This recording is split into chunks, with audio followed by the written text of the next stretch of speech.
Bonsoir à tous, vous êtes sur Lancer Critique et ce soir on va parler de la mort.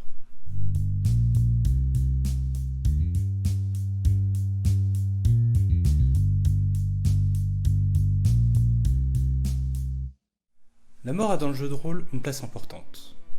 Rares sont les parties où l'on n'y est pas confronté, que ce soit directement du fait des joueurs lors d'un combat, ou qu'elle soit simplement évoquée, comme la disparition d'un proche. On peut donc se poser la question, quelle place lui donner dans nos parties? Déjà, la mort peut remplir plusieurs rôles. Elle peut servir à lancer ou à relancer l'intrigue.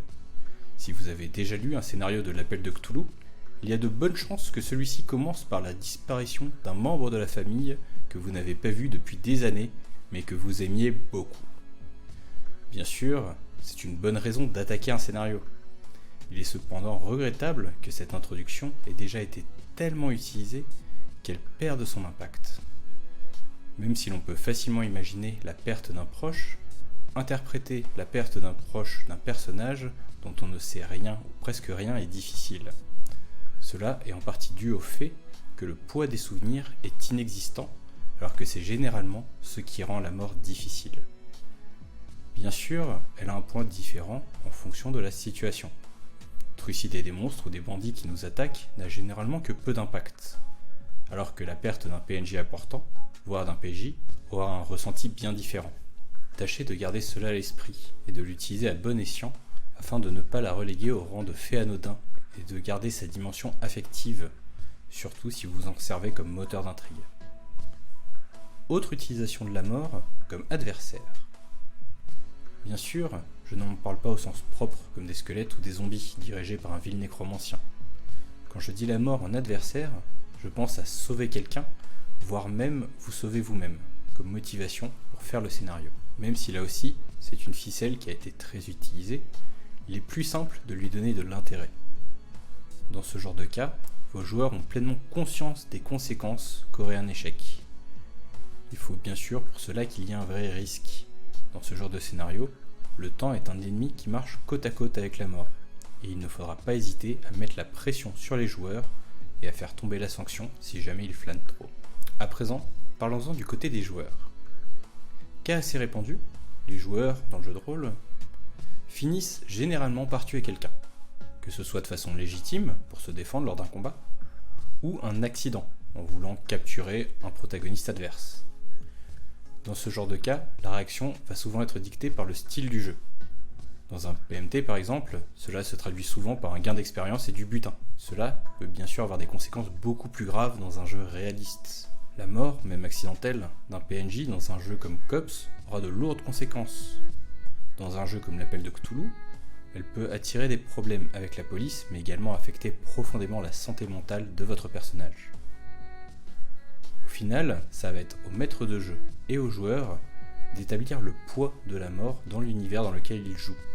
Il va falloir trouver l'équilibre entre moteur d'intrigue, adversaire et outils pour les PJ. À présent, venons au sujet épineux qui est la mort des personnages joueurs. Déjà, tous les jeux ne sont pas égaux face à cette dernière. Certains jeux en ont fait une mécanique à part entière. Je pense notamment à Gobelins qui s'en dédient, Perdu sous la pluie ou Macadabre. La mort fait partie intégrante de l'expérience de jeu, et celle-ci n'a pas pour but d'être punitive envers les joueurs, mais seulement de faire avancer l'histoire. A l'inverse, d'autres jeux l'occultent complètement. Par exemple, Tales from the Loop ne permet pas de tuer les joueurs, même si cela peut avoir des conséquences plus dramatiques. On peut même aller plus loin avec Tales of Equestria, où l'on peut seulement s'évanouir et succomber à la fatigue. Dans ce monde, la mort n'existe tout simplement pas. Dans d'autres jeux, la mort est une épée de Damoclès, toujours présente. Je pense notamment à l'Appel de Cthulhu, où elle est une menace constante. Les adversaires sont puissants, agressifs, désespérés, alors que les joueurs sont fragiles et sans défense. Il va donc falloir faire particulièrement attention et être plus malin pour espérer s'en sortir. Mais cela n'est pas réservé aux jeux d'ambiance. De nombreux jeux de la vague Old School Renaissance ont un gameplay asymétrique. Les ennemis pouvant être bien plus puissants que les joueurs.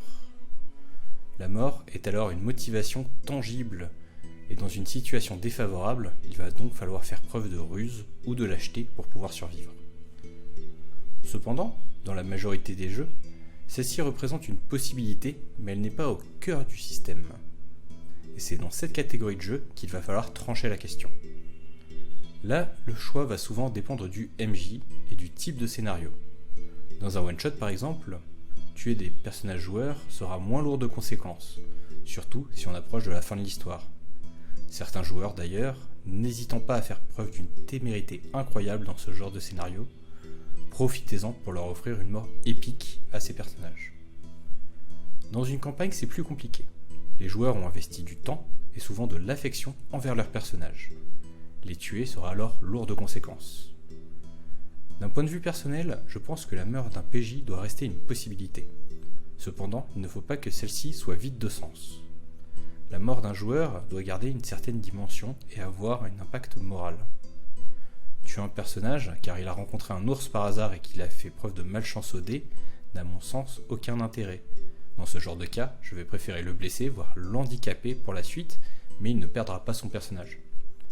Par contre, si ce dernier se sacrifie pour bloquer une horde de zombies afin de permettre aux autres de fuir, le sauver ferait perdre toute la grandeur et tout l'impact de l'action. Dans ce cas, je pense qu'il est mieux de le laisser mourir. Autre cas de figure très présent quand les joueurs commencent à prendre beaucoup de puissance. La mort par orgueil. Les joueurs, sûrs de leur toute-puissance, prennent des risques inconsidérés, se sentant intouchables.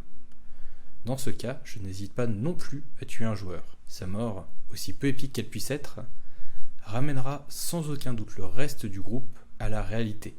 Et la mort de ce personnage marquera profondément les esprits, son souvenir étant présent derrière chacune de leurs actions. Nous rejoignons à présent mon panel d'experts pour savoir ce qu'ils en pensent. Et bonsoir mon panel d'experts. Bonsoir, bonsoir. Tout le monde va bien. Nous sommes bien nombreux ce soir. Et donc on va parler de la mort. Ouh, C'était vraiment très impressionnant. merci. Du coup, première question pour vous. Quel poids donner à la mort des monstres dans une partie? Donc je précise dès maintenant que toutes les questions que l'on va poser seront dans le cadre d'un jeu où la mort n'est pas un élément central. Donc on ne va pas parler de gobelins qui s'en dédient, on ne va pas parler de paranoïa et de choses comme ça. En tout cas dans le cadre de ces questions.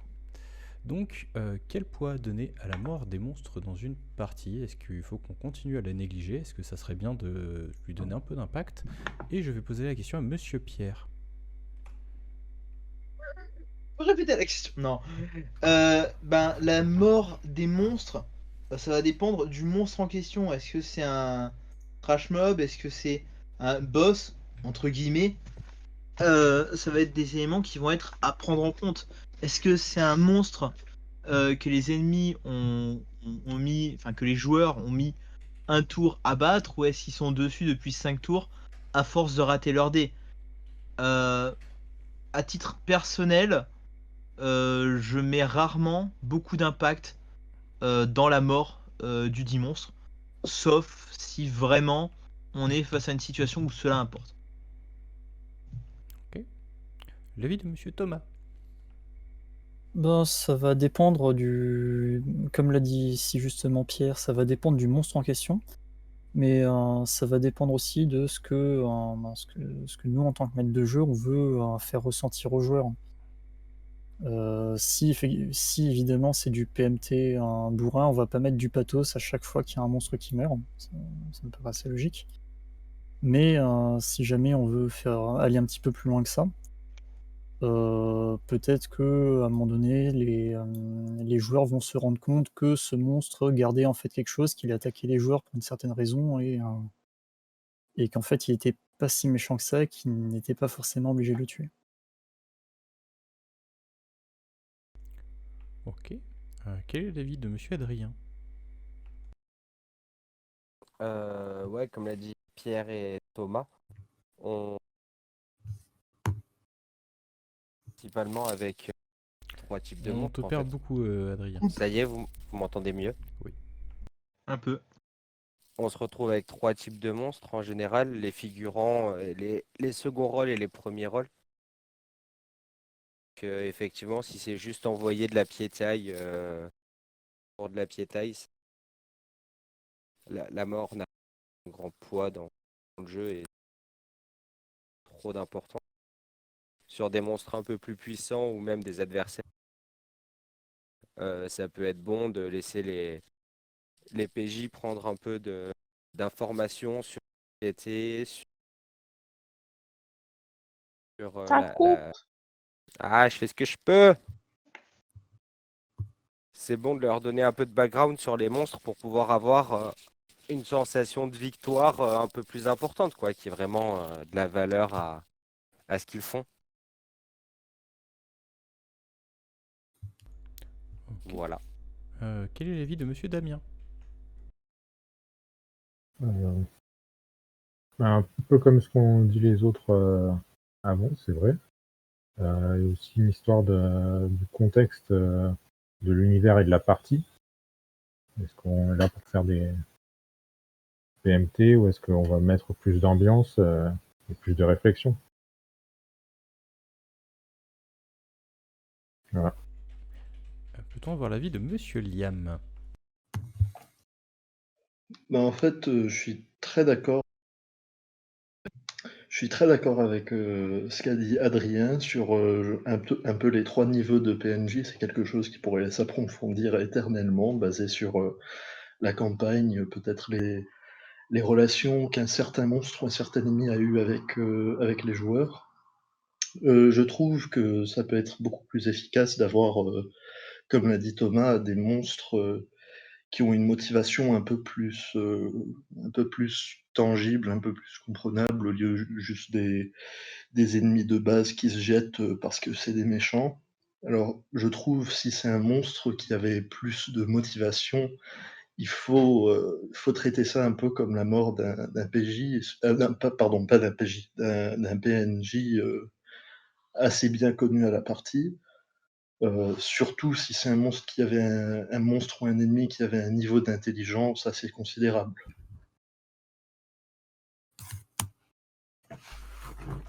On enchaîne sur l'avis de Mademoiselle Nam. En fait, je joindrais peut-être un peu l'avis de tout le monde, avec une nuance quand même. Enfin, moi, je sais que la mort des monstres, pour ma part, je m'en sers aussi comme dans mes mises en scène, comme traduction du résultat qui va être fait par le joueur en termes de jet de dés, ou enfin voilà. C'est-à-dire que plus le résultat a été fantastique et plus le jet a été bon, et plus je vais peut-être insister un peu plus dans le détail, peut-être aller dans le gore s'il y a besoin, si on joue sur un bon vieux Donjons et Dragons, mettre beaucoup d'effets spéciaux. Voilà, et à contrario, si c'était un truc un petit peu, on va dire, enfin, un jet bateau, tu vois? Genre, on s'attend pertinemment à ce que le mec il fasse, enfin, genre, si c'est le barbare qui va tuer le gobelin, on s'attend à ce qu'il lui éclate la gueule, et puis voilà. Donc là, je vais y mettre moins d'impact, et finalement, ben, ça aura été qu'un détail. Voilà. Mais genre, imaginons, je sais pas si c'est le mage qui tue le dragon avec juste son bâton et un coup de bâton, bah là, j'aurais peut-être tendance à accentuer l'effet. Voilà. Très bien, et on va finir avec l'avis de Monsieur Filou. Un peu comme tout le monde, tout dépend du contexte. Après on peut élargir la réflexion sur le fait que dans notre culture, on a, une façon bizarre, une légèreté assez bizarre, vis-à-vis de la mort, que ce soit en jeu de rôle ou en jeu vidéo et même au cinéma ou, même dans des films tout public, on zigouille des sbires, par dizaines sans que ça émeuve qui que ce soit. Après, est-ce que c'est bien, est-ce que c'est mal? Je sais pas trop. Moi, je serais assez pour, puisque tu parlais de essayer de donner un peu plus de poids à la mort. Moi, je suis assez pour que les personnages joueurs ne soient pas amenés à tuer par sans avoir conscience que c'est un acte qui a des conséquences et que morales. Et mais ça passe également par le traitement par le MJ de ces monstres, de manière à leur donner, un peu plus de profondeur et à ne pas en faire juste des personnages qui n'ont que, comme unique fonction que d'être une, une Boîte à adversité. loot. Voilà.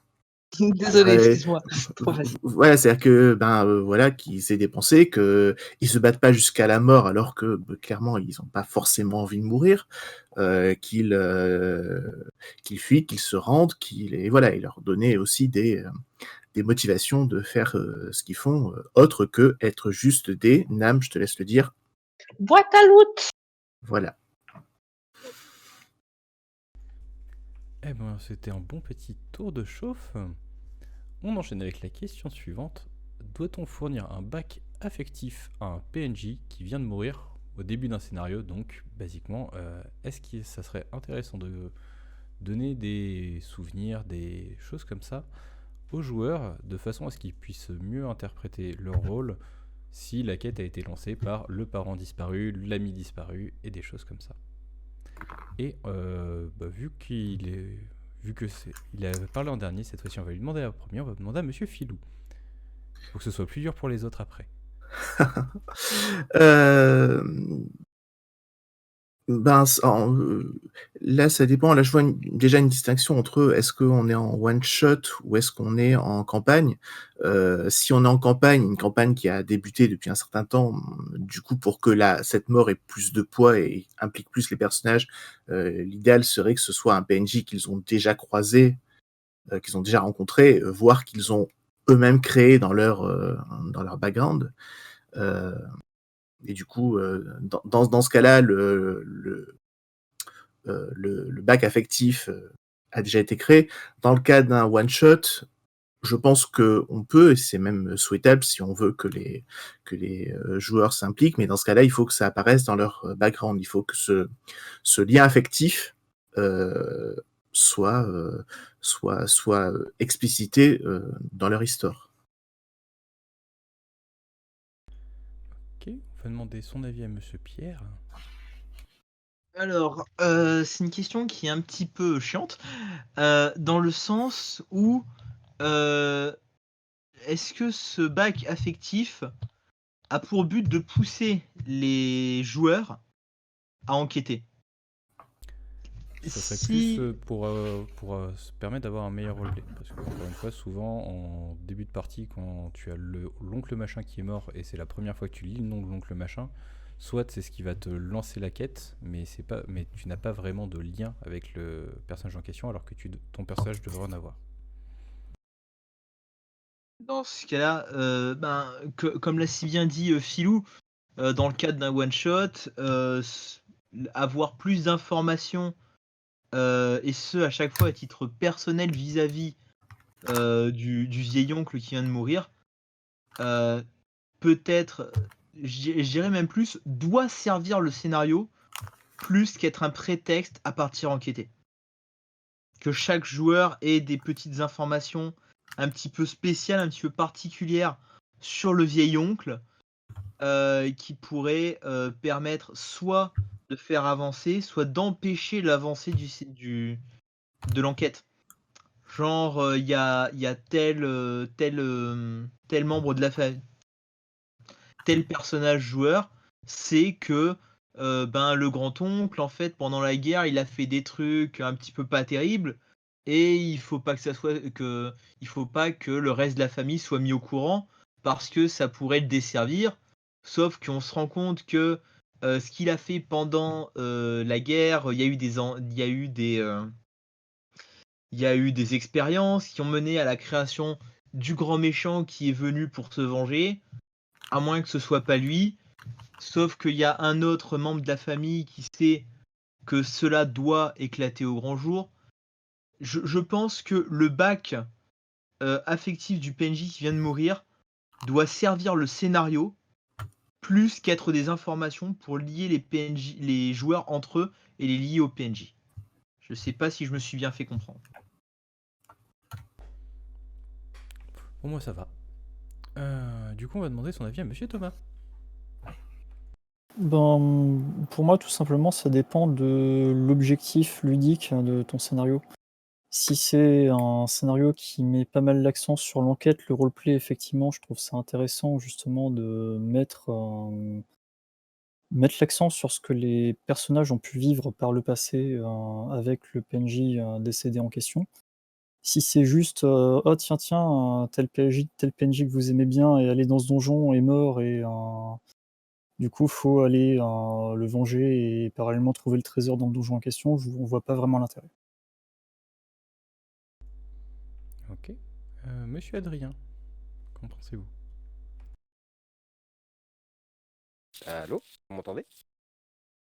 Oui. Yes. Ouais, moi me suis permis d'élargir un peu la question et de pas rester bloqué sur juste le PJ en scénario, en amorce de scénario en tout cas. Je pense que le propre du personnage non joueur, c'est qu'il appartient à l'univers et bah, avant de mourir, on vous le met dans le mille, il était en vie. Et du coup, il a forcément eu une vie avant en fait. Que ce soit le grand-oncle qui amorce le scénar ou le sinistre connu. Les deux n'auront pas forcément le même bac et le même bac fourni, mais je pense que même pour un brigand de bas étage qui vous attaque sur le bord du chemin, c'est toujours bon d'un point de vue scénaristique et pour faire vivre l'univers, de lui laisser une photo dans la poche, un paquet de cartes, un truc qui montre qu'il a vécu avant, soit complètement qu'il ait une histoire, une lettre abandonnée. S'il y a beaucoup de PNJ, ça va faire beaucoup, mais ça permet de rendre l'univers un peu plus vivant et du coup de faire sentir aussi aux joueurs que même si la partie tourne autour d'eux, l'histoire du monde dans lequel ils sont ne tourne pas essentiellement autour d'eux, que n'importe quel petit PNJ comme quel grand PNJ aura une part d'histoire, qui est écrite ou non, qui est plus ou moins importante aussi, mais tout le monde a une histoire et tout le monde a un vécu. C'est dommage Voilà. que ça a pas mal coupé parce que c'était très intéressant. Mais Vous je voulez que je pense la... qu'on a quand même compris à peu près tout ce que tu as pu vouloir dire. On va poser la question à monsieur Damien. Ben, il y a eu de très bonnes choses qui ont été dites avant. Du coup, je vais aussi un peu tordre la question. J'aurais fait réflexion de plutôt que le MJ crée le background, pourquoi pas laisser les joueurs créer le background de de ce personnage. Si c'est l'élément qui sert à les rattacher, à les souder, leur donner de l'affectif, commencer à faire le roleplay, qu'ils soient même créateurs de ce background de ce personnage, ça va sans doute plus les toucher.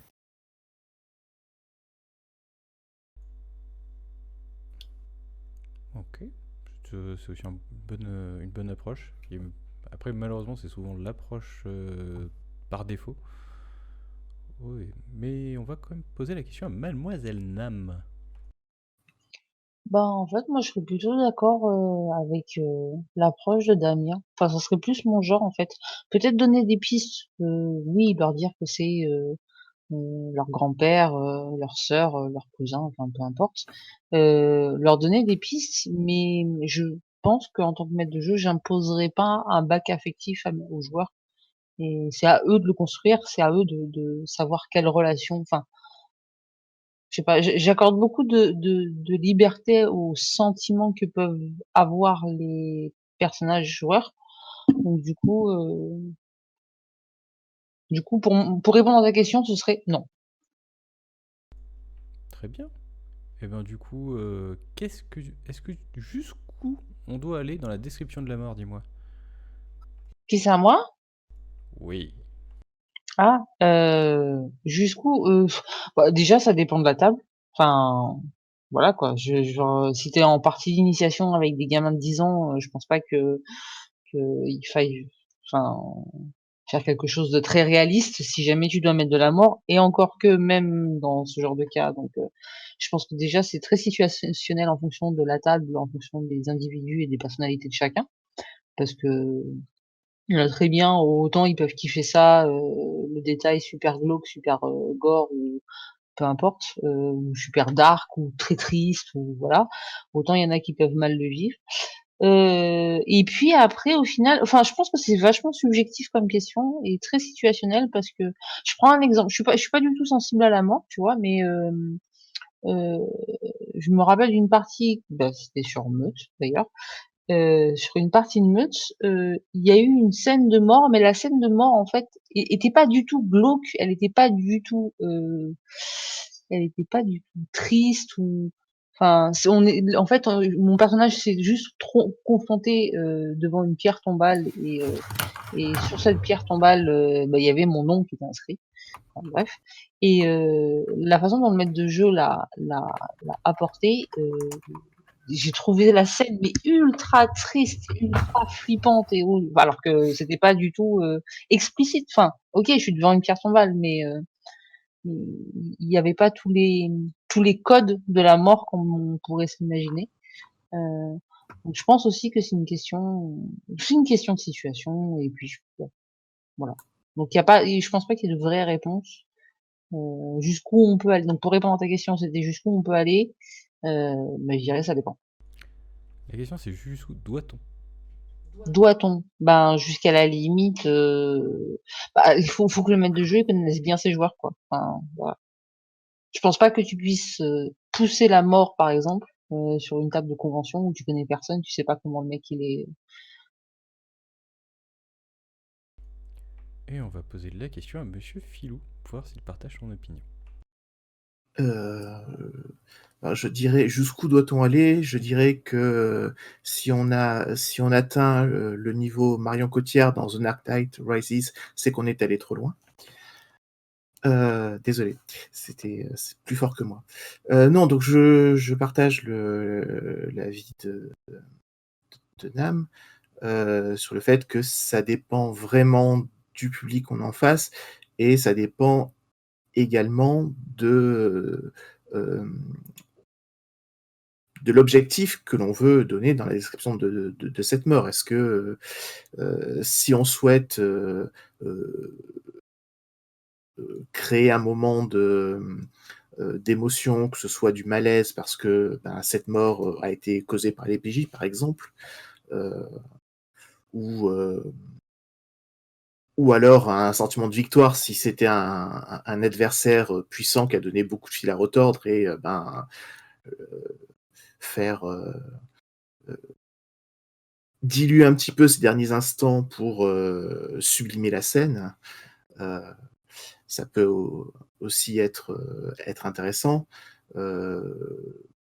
Voilà, moi, dans ce genre de situation, j'aime bien le non-dit parce que voilà, on laisse juste, on suggère juste ce qui a pu se passer et les joueurs vont se forger leur propre scène dans leur imagination. Donc voilà, après, donc du coup, voilà, je serais pour pas aller très loin dans cette description. Ensuite, suivant l'effet que l'on veut obtenir, ça peut être intéressant de pousser le bouchon, mais quand même, voilà, faire attention à ses joueurs et faire attention à leurs limites, comme l'a dit Nam. Bien, c'était comme d'habitude fort complet. On va poser la question à Monsieur Adrien. Oui, alors comme l'a été dit, ça dépend de la table et ça dépend des envies de chacun. Où est-ce qu'on doit aller? Ben, je pense jusqu'à la limite qui est utile pour le scénario, pour la campagne. Et après, le reste, c'est détail. Sinon, ce qu'on néglige souvent dans la mort d'un personnage, soit un personnage joueur ou un PNJ important, c'est l'après-mort. Une fois qu'il est mort et que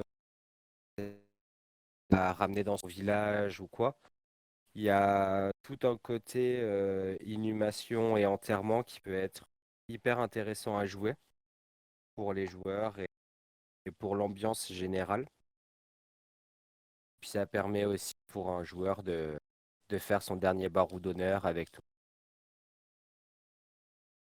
Ça peut être pas mal. Et après, si c'est sur un adversaire, je pense que plutôt qu'aller sur des de, de mort épique, pour montrer que le combat a été difficile et en fait, le PNJ du début à la fin, il est resté debout et il a encaissé. C'est peut-être plus intéressant de décrire, de prendre le temps de décrire un peu ses blessures. Et après, la mort, comme l'a dit Fou, chacun est assez grand pour imaginer la façon glauque ou pas s'est passé, dans laquelle ça s'est passé. Et du coup, même question pour Monsieur Damien. Ben, je pense que je vais sortir le Joker. Philou a parlé avant moi, plus relancé par Adrien a parlé avant moi, J'avoue pour que c'était dire plus facile. qu'ils ont dit des choses très bien et que Si tu me enfin, à moins que tu aies encore un truc à dire, Damien?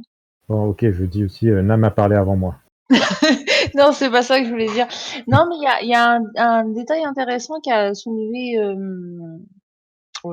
Adrien, dans sa réponse et c'est vrai que c'est un truc sur lequel, souvent les joueurs n'y prêtent pas attention. Moi, je sais que j'essaye toujours un petit peu, mais c'est justement quand un individu ou même un monstre, enfin peu importe, meurt, dans une scène, heu, la scène se termine, le personnage est mort et j'ai souvent l'impression que les PJ oublient qu'il y a un cadavre au sol et la scène continue et ils peuvent même monter un petit campement, se faire une petite bouffe à côté et enfin, il y a personne qui prend en compte le fait que quelqu'un vient de mourir et que peut-être, bah, il faut prendre le temps, bah, Lui ça faire peut les se faire en poches. une ligne, mais genre, ne serait-ce que de si c'est un monstre, de déplacer le cadavre, si c'est un allié de lui faire une éloge, enfin de faire Ouais, une ça, sorte de t'es sur les grandes traditions du PMT où l'adversaire n'est qu'un obstacle parmi tant d'autres. Et en ouais, fait, tu tues des monstres comme tu traverses un pont avec des planches de bois pourries, quoi. ouais, c'est Et ça. c'est Enfin, c'est là où c'est intéressant quand tu joues dans des jeux où il y a des jeux où la culture de la mort est beaucoup plus développée, que ce soit des jeux asiatiques ou certains dark fantasy ou d'autres que tu n'as pas eu forcément l'occasion de rencontrer. Et tu peux avoir, moi je vais prendre l'exemple de ma mamie dans L5R qui est très shintoïste, qui voit un culte à la vie. Et du coup, que ce soit un PJ, un PNJ, un monstre, une mouche, après chaque combat, elle va prendre le temps d'enterrer tout le monde, de faire une cérémonie. Et ça donne un temps de repos sur la partie qui est intéressant. Et puis ça donne des petits moments de cohésion de groupe autour de la table qui sont assez intéressants. ouais. Ouais, non, mais je comprends. Enfin, moi, je sais que j'essaye d'y penser au maximum parce que, enfin, peu importe l'univers, hein, même quand il s'agit d'ennemis, j'essaye d'y penser. Alors, justement, mes personnages ne vont pas agir de la même façon selon si c'était un allié ou un ennemi, mais dans tous les cas, je prends en considération le fait que la chose vient de mourir. Et je trouve que enfin, après c'est peut-être ma sensibilité, mais je trouve quand même que dans les parties de jeux de rôle, ça devrait être un peu plus naturel, enfin, autour de la table. Je parle là, je parle, dans le jeu des joueurs. Après c'est peut-être moi qui suis trop affective, je sais pas.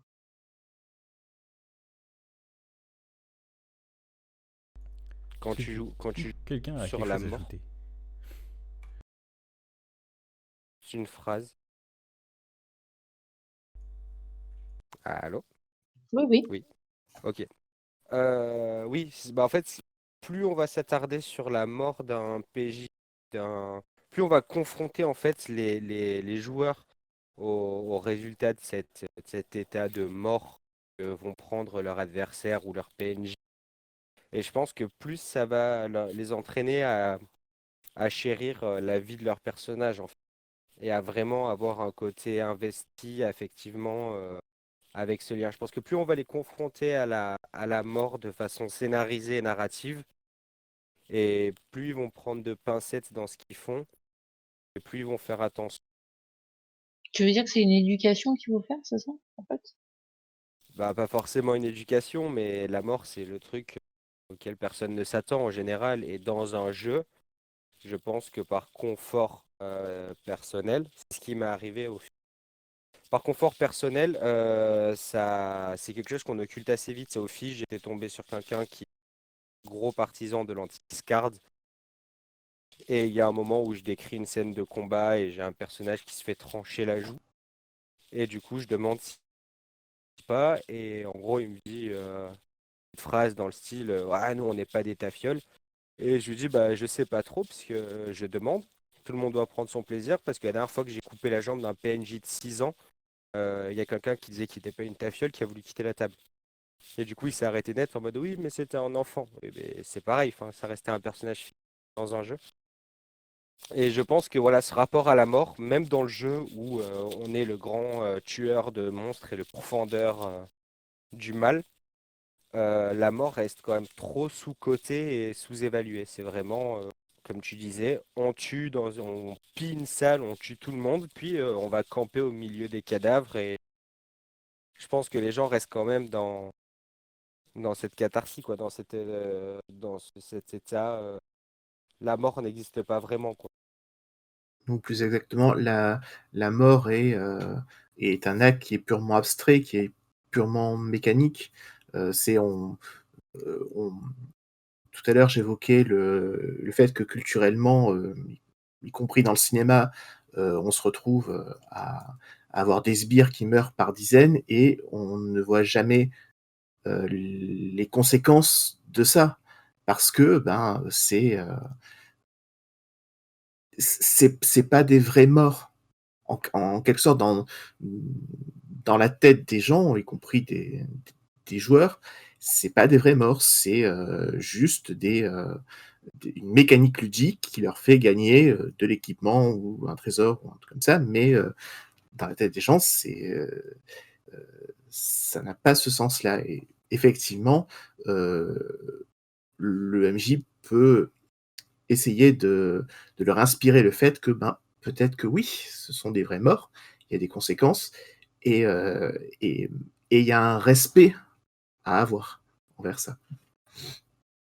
Alors cette fois-ci, je vais essayer d'être un petit peu plus généreux parce que là, j'avoue que mon petit binôme Phil ou Adrien, ça envoie sec. Donc on va poser la question à Monsieur Damien. L'immortalité est-elle un problème dans le jeu de rôle?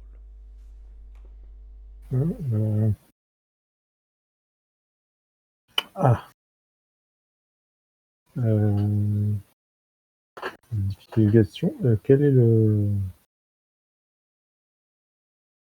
On parle de l'immortalité des PJ, de L'immortalité, tout simplement. Est-ce qu'au final, un jeu de rôle où on est censé mourir, mais on occulte complètement la possibilité que ça arrive, est-ce que c'est un problème? Donc est-ce que si au final on fait un Donjon et Dragon et que tout le monde est immortel, si on fait un appel de Cthulhu et que tout le monde est immortel, au final, est-ce que l'immortalité est-elle un problème? Est-ce qu'on a besoin de la mort pour faire un jeu de rôle? Alors, je pense pas qu'on en ait dans un jeu, besoin. bien sûr, où ce n'est pas l'élément principal. Ouais, je pense pas qu'on ait besoin de la mort. Il y a plusieurs jeux de rôle qui existent, qui peuvent être des choses purement narratives, qui n'ont pas de côté dégâts, meurtres ou autre, qui existent et qui du coup n'ont pas l'intervention de la mort et qui pourtant se jouent, quoi. C'est le problème. Après, dans un jeu où la possibilité est censée être présente et l'occulter complètement, je pense qu'on perd une partie du jeu. Pour les types PMT, ben, tout ça perd l'aspect risque pour les personnages. Pour que ce soit tout autre, c'est pareil, une notion de challenge, qui est l'objectif. En plus d'avoir des objectifs perso de personnages, on a quasiment tous l'objectif de survivre à la partie. Voilà, mais du coup, faire celui-ci. Ok. Qu'en pense Mademoiselle Nam? Bah, en fait, je comprends pas trop la question. Est-ce que du coup, la question se pose quand pour le maître de jeu enfin, je comprends pas la question en fait. En fait, la finalité de la question, ça va être dans le sens où, par exemple, on a souvent des maîtres de jeu qui vont avoir tendance à sauver tout le temps leurs joueurs et du coup les faire progresser dans un monde où la mort pour eux n'existe pas. Et du coup, est-ce que cette forme d'immortalité est un problème?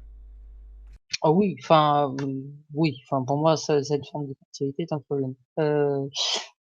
Mais après ça c'est ma façon de Sachant que ça peut maîtriser. être aussi dans l'autre sens. On peut avoir un grand méchant qui est basiquement immortel que les joueurs n'arriveront jamais à atteindre. Ouais. Du coup, ouais. Bah, je sais pas, moi j'allais dire que justement, j'aime bien mettre mes joueurs en stress, de manière générale, donc leur faire ressentir que je n'hésiterai pas à les tuer, si ça doit arriver, ça c'est un truc que je fais, enfin voilà quoi.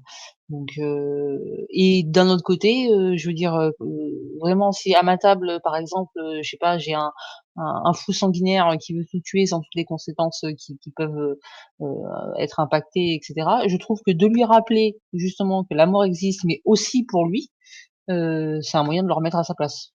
Voilà, donc je pense que ça peut être autant un facteur d'émotion et voilà, autant, une sentence. Enfin, moi je l'utiliserais comme ça, quoi. Donc mais pour moi l'immortalité dans tous les cas, hormis l'immortalité qui est imposée par le pitch de l'histoire même, parce qu'il y a des jeux de rôle qui font que, mais non, l'immortalité ne pour moi ne doit pas exister, sous quelque forme que ce soit, dans le jeu de rôle.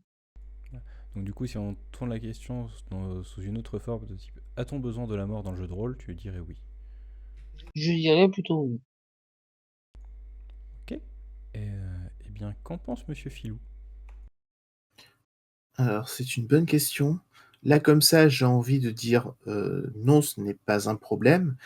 Et Tales from the Loop montre qu'on peut très bien inscrire dans les règles du jeu que les PJ ne peuvent pas mourir et ça fonctionne bien.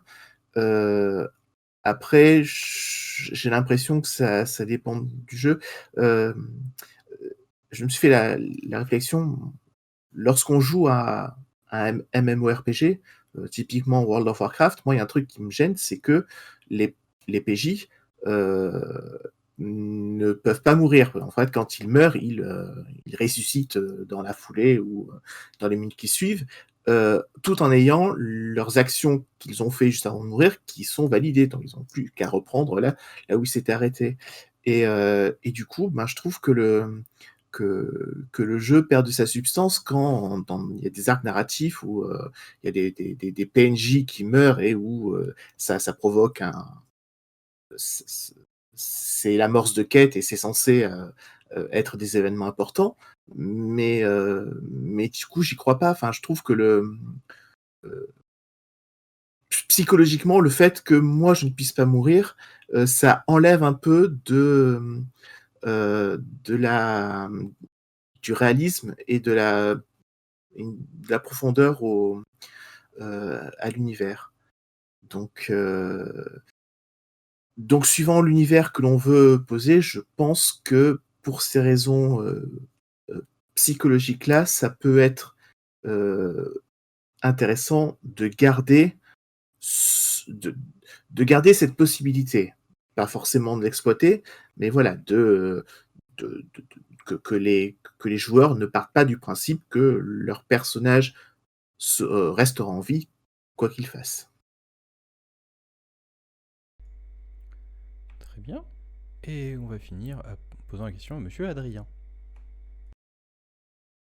L'immortalité, alors pour moi, c'est absolument pas un problème. Dans le sens où la plupart du temps, c'est un contrat qui est passé entre le meneur et les joueurs. Souvent, le MJ. Par contre, je ne fais pas partie de ces petits MJ. Vous sauvez à chaque fois, vous êtes responsable de vos actes et tout ça. Une fois que c'est posé, c'est dit.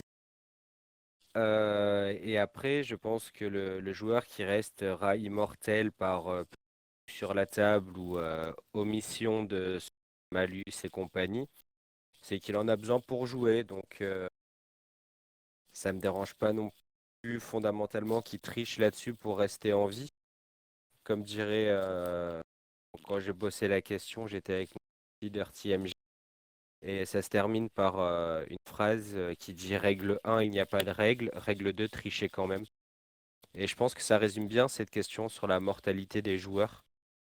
Savoir sur la question d'après. Donc je vais m'arrêter là. Et pour l'immortalité des PNJ, ça peut être intéressant de tomber sur une créature qui soit réellement immortelle pour un peu, surtout dans des univers dark fantasy. Par exemple, dans Witcher, dans les romans, un dragon qui est le dragon qui est du coup immortel par sa nature et unique. Et ça peut être assez intéressant de le confronter aux joueurs, dans le sens où ils sont dans un monde où la mort, elle est omniprésente, comme dans tout le Dark Fantasy, parce que c'est important pour le coup, dans la Dark Fantasy, l'immortalité soit exceptionnelle. Et du coup, ça peut les faire pas mal paniquer et bader de se retrouver confrontés à ça. Et donc, ça peut créer une interaction autour de la table assez intéressante. Enfin, oui, il faut la mort partie des outils de jeu, des outils de mise en scène. Et je pense que c'est important de la mettre à sa juste valeur par moment. Donc l'immortalité n'est pas un problème, quelle qu'elle soit, il faut juste qu'elle soit bien amenée, bien dosée. Et que si le PJ souhaite utiliser sa petite triche pour être immortel, et tant que ça dérange personne, qu'il s'amuse, quoi. Très bien. Et du coup, on reste sur toi. Faut-il sauver la vie des joueurs? Non. Non. Parce que faut-il sauver la vie des joueurs? Bah, c'est toujours pareil. Faut que ça serve le scénario ou alors que ce soit un contrat qui soit posé de base. Dans ce cas-là, euh, si on part du principe que nos personnages peuvent mourir, c'est inutile. Des bacs à tiroirs pour qui complète là. C'est pour être un peu caricatural. Tu as oublié ton passé. Tu vas me. Pardon, vous m'entendiez. Tu as oublié ton passé, tu vas mener ta vie dans ce monde d'horreur et de violence, de carnage et de mort. Si c'est pour le tuer et que le mec n'a pas pu remplir ses objectifs, et même nous en tant que MJ, on n'a pas pu remplir nos objectifs de lui faire découvrir son passé, je trouve pas ça intéressant de le laisser mourir. Après, sur de la dark fantasy, sur des OSR, c'est le jeu de base qui est fait comme ça. Je pense pas que dans un Cthulhu, les joueurs se posent la question de est-ce qu'ils vont être sauvés par le MJ ou pas, tout comme dans Little Fears ou même dans même Perdu sous la pluie, pour le coup, où là, le principe, c'est d'arriver à raconter la disparition de son enfant. Donc voilà, ça se nuance. Ok. Monsieur Damien, quel est votre avis sur la question? Un peu comme ce que tu as dit, qui a été dit à un moment dans la vidéo. Si le joueur meurt par les conséquences de ses actes, au niveau de ses choix, plutôt, on peut le laisser, c'est pas la peine de le sauver. Après, si c'est plutôt de l'aspect random du jeu ou autre, ou que c'est important pour l'histoire, je pense que il est important de le tirer de là, peut-être en lui faisant perdre quelque chose en échange, en faisant quelque chose qui fait rebondir l'histoire, faisant intervenir quelque chose qui fait rebondir l'histoire. Ok. Qu'en pense Mademoiselle Nam? Bah, du coup, je dirais que, bah, si on veut accorder, justement, toute la latitude, enfin tout je sais pas comment je pourrais expliquer ça, toute la latitude d'action aux joueurs pour qu'ils puissent, évoluer dans un univers, peu importe celui-ci ou quoi, je pense que les refuser à la mort, si celle-ci devait survenir, c'est justement leur retirer une de ces libertés-là. Enfin, du coup, c'est une conséquence, mais si leurs actes les amenaient jusque-là, ce n'est pas au maître de jeu d'intervenir pour, mettre la main de Dieu et leur dire: «Non, ce sera pas aujourd'hui», quoi. Et du coup, on va finir par Monsieur Filou. Alors, j'aurais tendance à dire non, pas dans l'absolu. C'est-à-dire, il faut pas en faire une règle. Le fait de sauver la vie des joueurs, il faut pas que ça soit une règle que l'on se force à tenir, quelles qu'en soient les circonstances. Par contre, d'une manière générale, euh, c'est enfin, moi, ça me semble quelque chose à faire vraiment en dernier recours et à condition que, ben, comme l'a dit Adrien, que le contrat soit clair avec le joueur. Si c'est, suite à des actions,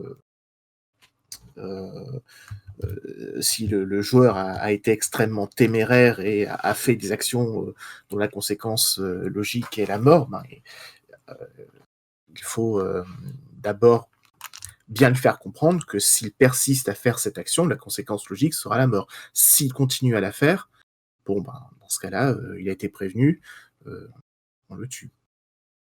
Et ensuite, ben, il y a le cas du sacrifice. C'est si un joueur fait une belle action qui est très risquée, mais qui met dans un but altruiste et de sauver la situation, la princesse, le royaume. Voilà, mener cette mort jusqu'au bout. En général, ce sera avec l'assentiment du joueur. Il y aura une forme de complicité entre le MJ et le joueur, et un accord tacite du joueur de voir son personnage mourir. Dans ce cas-là, allons-y.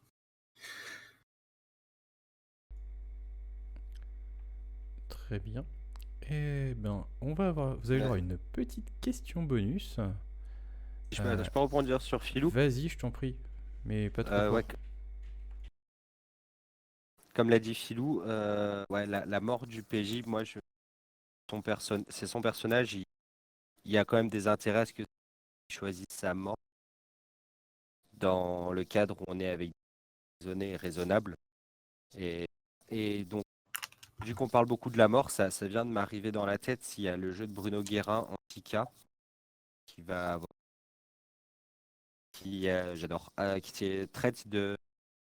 Vous êtes des descendants de dieux grecs, c'est très mythologique, c'est très sympathique, et c'est la grande particularité de ce jeu, c'est qu'à la création du personnage, le but de tragédie grecque, on joue vraiment une tragédie grecque. Et donc, à la création du personnage, on définit les conditions de mort du personnage.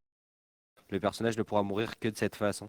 Et ça donne des actions assez intéressantes, où par exemple, votre personnage mourra lors d'un combat sur une montagne, et les joueurs se sentent pousser des ailes parce qu'ils sont en pleine mer. Il n'y a rien qui empêche un mouvement sismique, la terre qui se soulève et se trouve au sommet d'un volcan. Donc, il y a pas mal de jeux qui jouent sur ce concept de mort. Il y a post-mortem aussi, avec la mort sous l'angle. Votre personnage est mort dans Cthulhu, votre personnage est mort dans Donjons et Dragons. Prenez-le, convertissez-le au système post-mortem et il va réapparaître dans le monde des morts, dans un royaume qui correspond au jeu où il est mort. Et c'est un bon jeu d'humour qui permet de prolonger la mort de ces personnages du. Eh bien, sans le savoir, tu as pris énormément d'avance sur ma question bonus qui était est-ce que vous avez du coup des jeux dont la mort a une place importante et qui serait bon de connaître? C'est une bonne question, je réfléchis. Là, j'en vois pas d'évidents qui me viennent, mais Moi, j'ai un jeu qui me vient justement où le rapport à la mort, en fait, du coup, c'est un peu une mort, ce que j'appelle une mort Kleenex. Si tu jettes, tu recommences. Bah, ça serait pour Paranoia. Ça fait partie intégrante du système de jeu. C'est ça la question, hein. On est bien Mm. d'accord, hein. Donc je me trompe pas, que je sois pas à côté C'est de la bien ça. plaque. Voilà. Donc pour ceux qui connaissent pas Paranoia, bah, en fait, sur la feuille de personnage, on a un compteur de clones. Et en fait, dès que on va échouer dans on va dire dans le cours du scénario, le maître de jeu va indiquer au personnage de diriger son personnage, son avatar, vers l'incinérateur le plus proche. Et donc le joueur va tuer son personnage volontairement ou il va se rebeller contre le maître de jeu et dans ce cas-là, le maître de jeu va trouver un autre système, bref. Dans tous les cas, le joueur perd son avatar et renaît heu, dans une, dans une version clone de ce même personnage avec les mêmes caractéristiques. Et en fait, sur la feuille de personnage, on a un nombre de compteurs clones, je ne sais plus combien exactement, mais enfin voilà quoi. C'est un peu 6. des vies bonus, je sais pas.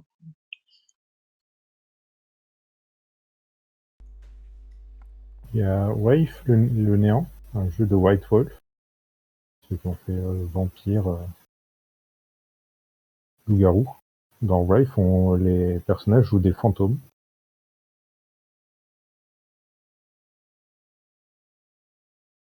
Il y a Oui, évidemment donc Vampire qui va avec.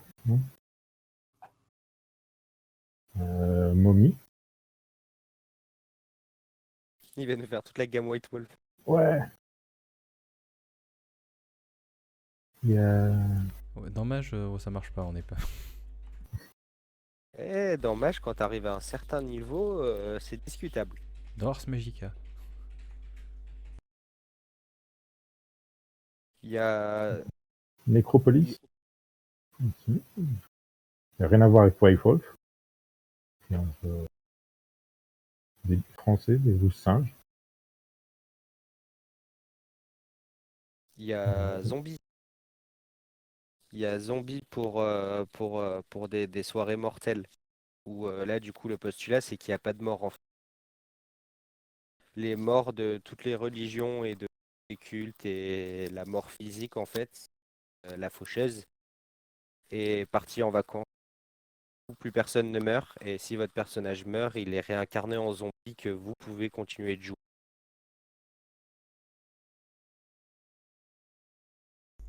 C'est le pitch de Macadabre est un peu dans le même genre, mais le jeu n'est pas encore sorti.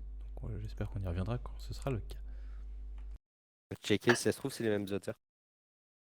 Après, il y a des jeux où il est plus doux de voir son personnage mourir que autre chose. Je pense particulièrement à Little Fears.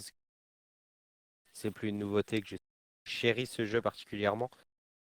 Où la mort est vraiment ce qui est le mieux qui puisse arriver à votre personnage qui est un enfant. Parce que sinon, on se retrouve dans un truc un peu Cthulhu où il perd les pédales et plus de santé mentale, entre guillemets, il sombre dans la folie. S'il perd toute son âme, il se retrouve enfermé dans le monde du placard et torturé à vie. Ça donne l'occasion au PJ de sombrer dans le monde du placard pour essayer de sauver son âme. Ou sinon, concrètement, s'il perd son innocence avant ses 13 ans, il devient un suppôt du placard. Permet au PJ de réaffronter, au joueur de réaffronter son ancien personnage.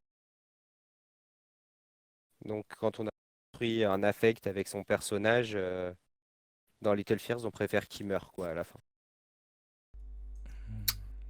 Là, comme ça, il y a un jeu qui pourrait s'y prêter, mais jusqu'ici,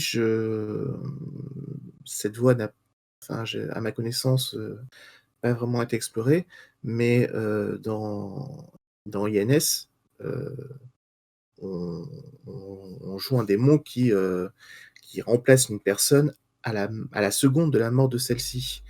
Et en général, les parties que j'ai pu faire se jouent avec un certain temps et on part du principe que le démon a plus ou moins coupé les ponts avec la famille, les amis, etc. et ceux-ci ne sont pas dans le paysage, C'est la famille. mais ça pourrait être un ressort scénaristique un peu malsain, mais en même temps c'est INS, que de faire jouer aux joueurs le fait que il y a quelqu'un dans la rue qui peut le reconnaître, sans savoir que c'est un démon, que le personnage est mort, voire que il vient de s'incarner et il n'a pas eu le temps de, enfin il doit faire il doit, sans attirer les soupçons, mener la vie avec les amis et l'entourage que la personne qui le remplace avait.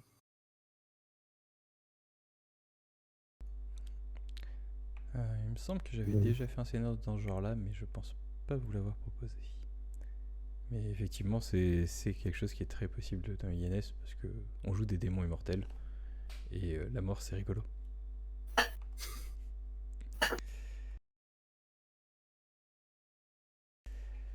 Eh bien, messieurs, dames, est-ce que quelqu'un a quelque chose à ajouter comme mot de la fin? Sinon, on va s'arrêter là pour ce soir.